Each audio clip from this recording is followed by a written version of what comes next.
غمونه تکلیفونه ښه بلها پکې راځي، غمونه تکلیفونه ښه بلها پکې راځي، دا مینه د صاحبه خامخا پکې راځي. غمونه تکلیفونه ښه بلها پکې راځي، دا مینه د صاحبه خامخا پکې راځي.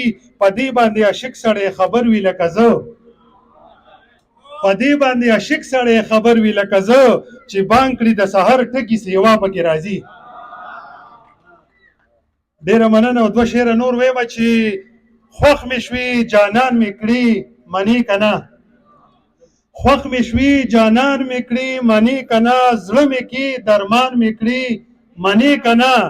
او ما ته ستا مینت او زاري څه معنا، ما ته ستا مینت او زاري څه معنا، خوب مې کړي د ځان مې کړي منې که نه.